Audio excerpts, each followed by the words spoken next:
ඒ බුද්ධ ශාසනය වෙනුවෙන් ඔබ කැප වෙන්න ඕනේ ඔබට ඊළඟ අවස්ථාව මඟ නොහැරීම පිණිස.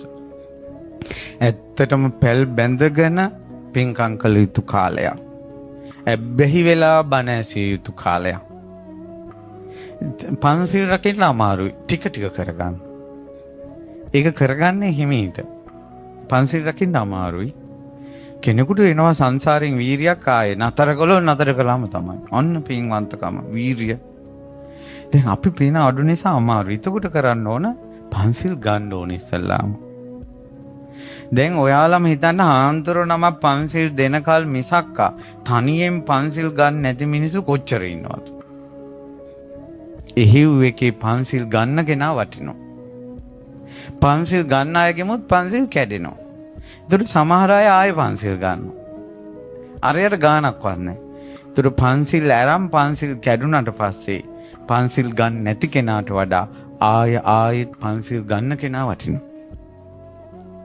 ඒතර මේ පන්සිල් ගන්න කෙනාටත් විටින් විට කැඩෙනවා. ඊට පස්සේ එයා කොහොම හරි රැක ගන්නවා. හිතට කාවද්ද ගන්නවා පන්සිල් රකින්න ඕන කියලා. බොරු 10ක් කියන කෙනාට මේක හිතට ගත්තට පස්සේ බොරු 2-3ක් හරි නොකිය හිඳින්. එයාට අකුසල අඩු වෙනවා මේ පන්සිල් ගැනීම තුලින්. දැන් හිතන්න ඕන ඔයාලා ගෙදරට බයිසිකලයක් ගේනවා. මේ කොල්ලෝ මේ පැටව බයිසිකලේ පදිනවා. මුන් මේක අල්ලගත්ත ගමන් බයිසිකලේ වැටෙනවා. ඕක උඩ නගිනකොටත් වැටෙනවා. ඩිංගක් ඕක පැටල් එක පාගනකොට වැටෙනවා. තුවාල වෙනවා. ආය පදිනවා. මේක අතාරින්නෙම නෑ මේක. පදින්නත් බෑ. මෙයා බයිසිකලේ අතෑරපු කෙනෙක්ද මේ ළමයා බයිසිකලේ පරිහරණය කරන කෙනෙක්ද? පරිහරණය කරන කෙනෙක්. මේ වගේ නැවත සීල සමාදන් වෙවි. ඒ සීලේ රකින්න වෙහෙස වෙන කෙනා සීලය අතෑරපු කෙනෙක් නෙවෙයි. එයා සීලවත් කෙනෙක්. එයා සීලය අල්ලගෙනයි ඉන්නේ. එයාට දුස්සීලයා කියලා කියන්න බෑ. පැහැදිලි නේද? ඉතින් ඒ නිසා පින්වතුනි අර හිමීට පන්සිල් රැක ගන්න මහන්සි වෙන්න ඕන. ඒකම මේ පින්කම් මඟ හැර ගන්න එපා. ඒ නිසා මේ දොම්පේ පාලුව නැති වෙලා යාවි.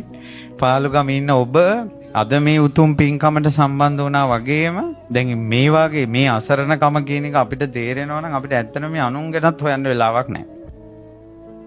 හුදෙක් මහත්යාගේ වැරදි මත්තේ නැහෙන්න බිරිඳකට අවස්ථාවක් නැහැ සසර තේරෙනවා නම්.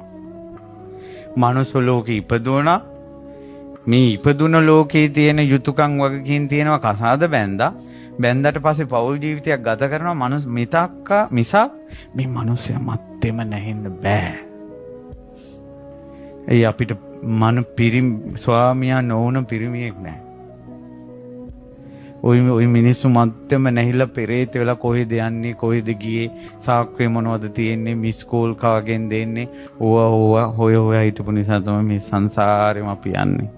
ආයෙත් පිරිමි හම්බ වෙනවා. මේකෙන් ඈතර වෙන්න ඕනේ නම් ස්වාමියෙකුට බිරිඳක් විදිහට විය යුතු යුතුයකම් ටික ඉෂ්ට කළා ওই මිනිස්සු මැත්තේම නැහෙන්න එපා. අපේ මේ අවසාන අවස්ථාව නැති කරගන්න එපා.